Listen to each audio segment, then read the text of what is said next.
What is up YouTube? Jamie the Kid 00 here, coming to you guys with a brand new video. So today we're going to be talking about Altergeist. And I know there are going to be a few of you guys in the comment section that are like, burn it. But there are an equal number of folks asking me for more trap-oriented decks, and I have had specific requests for these little guys. So I thought I would dig in and show you guys my take on a deck that really doesn't see a huge amount of variance in the meta. So, of course, I said there's not a huge amount of variance to this, but we are going to see, of course, a big change due to the changes of the June Limited and Forbidden list, bringing Altergeist Multifaker back to 3. Whereas the deck previously would play ways to substitute and circumvent the missing Multifakers, now the deck can just glut itself on the power spike that it was given by that. But before that, we're going to go through some of the other monsters the deck contains, starting off with Altergeist Marionetta, who's really one of my favourite cards for the list ever since I laid eyes on the last. Now, you'll notice some of these are foreign. People were asking me for more foreign deck profiles, so I got you covered, guys. Marionetta is fantastic, gives you the ability to set up your super powerful Altergeist trap cards the moment you normal summon her onto the board, and the fact that she can recur herself out for more important cards for kind of clearing board obstacles, like your Meluseek, which we'll get to in a moment, means that she's, in my opinion, the most versatile Altergeist and the absolute backbone of the deck. Then continuing on, we then play 3 copies of, if I can pick her up, Altergeist Meluseek. Now, Meluseek is a card that's always horrified me whenever it has hit the board opposite me, because it is such a sinister card. It's a level 1 monster that when you normal summon it, you can link into a variety of powerful cards, including Relinquished Anima, Linkaribo, Almirage. It's ridiculous. Then when it's sent to the graveyard, including when you make a link summoned monster, you are going to be able to search for another Altergeist monster and add it to your hand. That can be things like your Marionetta if you need the play next turn, or it can be as important as Multifaker or Kankeri. So really strong picks that it can set you up with, as well as just giving you a free access to a link 1. Then where its most dangerous component comes in is when this does declare a direct attack and deals damage, it is actually going to be sending a card off of your opponent's field to the graveyard. And that send component is so important. Because it doesn't destroy, there are so many cards that it's able to dodge around. So I absolutely love and hate this card in equal measure. It's absolutely terrifying. Then it's time to move on to the king itself, Altergeist Multifaker, and it's now back as a 3 of in the list. I'm still a little confused as to why Konami have put this back to 3. I suppose trap decks needed a little bit of power to combat a lot of the combo-based decks, and Multifaker really was always the most broken component of this deck, able to trigger when you activate a trap card and special summon itself from the hand, and then when it is special summoned, even if it's special summoned by other means, you can special summon another Altergeist monster from your deck in defense mode. At the very least, this is something you can special summon during your opponent's turn, special summon through a Silquicious to set up a free bounce and 2 bodies to protect your board, or you can go on the aggressive special summoning things like Meluseek, and that gives you, well, of course, the sinister attack from Meluseek, and also 2 monsters to link away into your incredibly powerful extra deck tools. So the fact that this card is back at 3 is absolutely ridiculous. Before, you had to be very careful about when and where you used the resource. Now you can be a little bit more footloose and fancy-free with Multifaker. And then to back up Multifaker, we are playing the double Altergeist Silquicious. Silquicious, a really powerful search target alongside the Multifaker to special summon and then bounce the Multifaker back to your hand, and then have this sitting there as a blocker as well. So really good. And then a card which some people play and some people don't is one Altergeist Kankeri. I still think this is really strong for blocking selectively your opponent's attacks against you, and also selective effect negations. I quite like Kankeri. I hate when it comes down against me, so I'm still playing it in my list. Then for the hand traps, this is a list that was designed, of course, for game 1s. This is a main deck purely.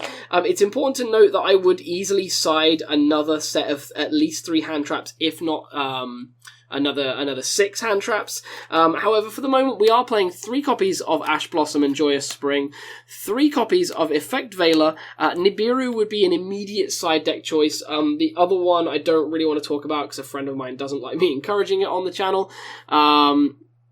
but I would definitely play 2 more sets of hand traps in the side, as well as, of course, 3 copies of Infinite Impermanence in the main deck, which has an absolutely insane interaction with Altergeist Multifaker, in that if you use Impermanence from your hand turn 1, when your opponent's going first, you can also use your Multifaker. So it's like if you open these 2 together, you've opened up an additional response to your opponent's plays. So the combination of 3 of this and 3 Multifaker is busted.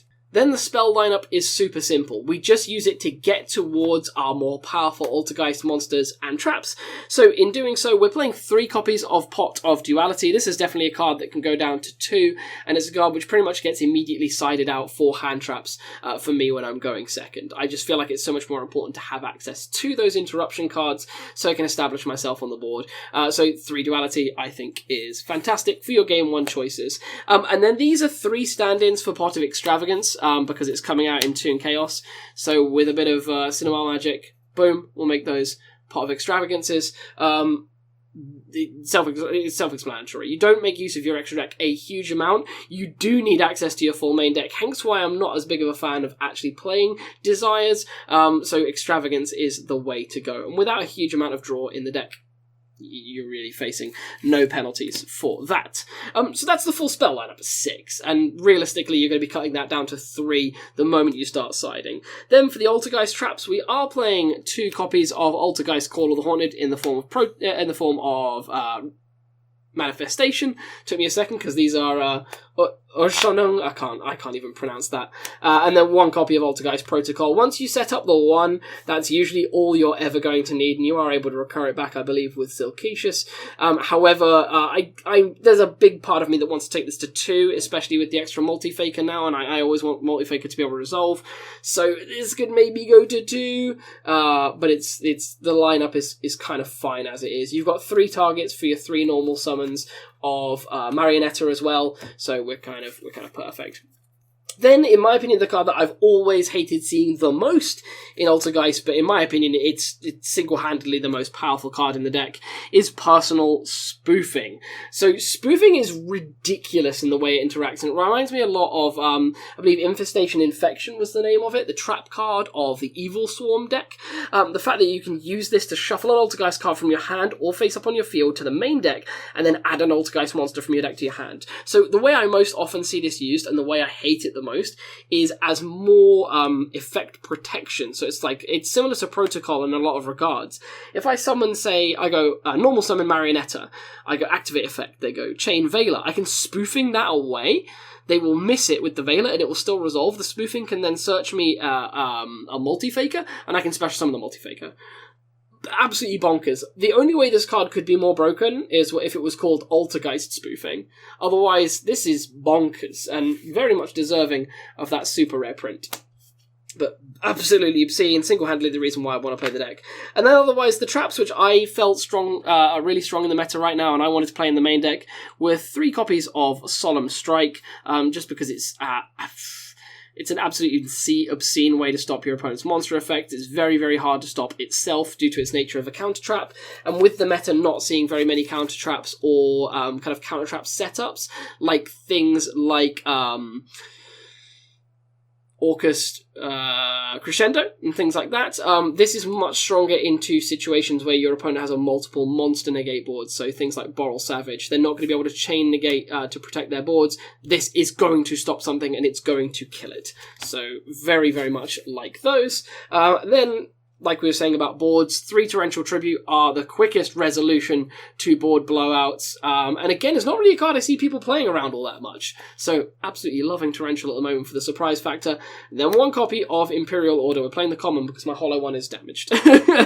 I think that with the advent of Sky Strikers in the meta at the moment, it's important to play at least 1 Sky Striker hard out, especially because a lot of these lists are being built for online tournaments. This is one that I'd be using in an online tournament.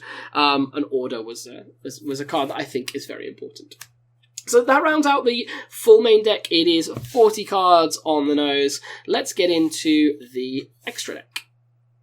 So the extra deck can get really imaginative in Altergeist, and a lot of the time it can often find itself in a position where that level of imagination just goes amiss because we're playing Pot of Extravagance, and in a lot of games you do end up resolving 2, because this isn't the fastest deck to win the game in the world. So while this extra deck contains a lot of one-offs, in some situations that's only because I own 1 copy of that card. You can easily get away with playing multiples and stripping down your options in here, in favour of having consistent generic outs that will always survive your pots. But let's dig in regardless. So we're playing the 1 Relinquished Anima. A lot of people don't give this card the credit it deserves. The fact that, whereas before you could only really summon Meluseek, turn it into a Linkuriboh, and that was your lot, you can now summon Meluseek, turn it into this, and if it's if your opponent has left an important monster in the wrong position, you can just take that away from them for free. So I think this is a really important card for punishing people that don't play around it, and I really, really like it. 1 Almirage, and this is actually 2 Linkuriboh, but I don't own 2, so I've substituted a Linkuriboh, but you'd want to play an extra Linkuriboh because this card is just so important when you are going first. The other 2 just don't quite have the same kick that these do, so you want to play a couple of them just so you can try your best to miss them with your pot. Then for the Link 2s, we're playing 1 Fire Charmer Ausa. I think Ausa is really, really important for if your opponent has used Ash Blossom. You're able to make your Celine with her, and then you're able to combo up into things like your access code. So I quite like that combo, so that's why I'm playing sorry, it's Heater. Why am I saying Ausa? Heater Fire Charmer Ablaze. I saw the Ablaze through the camera lens, and I was like, oh, there's Ausa, right? 1 Nightmare Phoenix for easy back row outs. And then we're playing 3 copies of Altergeist Hextia, because Hextia is absolutely bonkers, and we never want to be left without her. So we're always trying to set up this card where we can and dodge hitting it with the pot. So that's why they're all in there.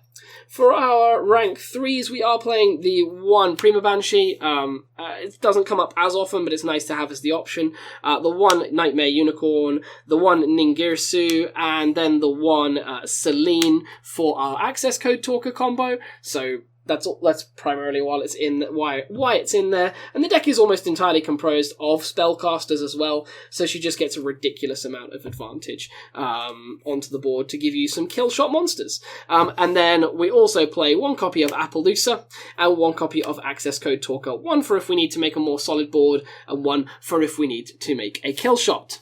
So guys, that's been a wee bit of a brief one. That's my total deck that I play at the moment. In terms of the sideboard, I think it's very important that, like I said before, we do play additional hand traps, or we do then play additional lockout cards for dependent on the on the matchup that we find ourselves in. So cards like There Can Only Be One, I've seen definitely kind of doing the rounds. Cards like Rivalry of Warlords, because you're playing primarily a spellcaster deck.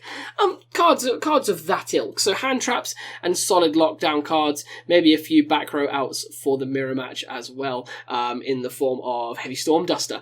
But I hope you have all enjoyed. This has been my take on Altergeist. I don't even know if this has ever been profiled on my channel, and I've had this stuff since the original set came out, hence the foreign cards, because I ordered them ages ago from Germany. But I hope you have all enjoyed. Leave me your feedback and your suggestions on the deck list in the comment section below. I don't have a combo video, but smash that like button if you want locals to come back. 1 like equals 1 reopened locals around the globe. It's about time we can play in person again.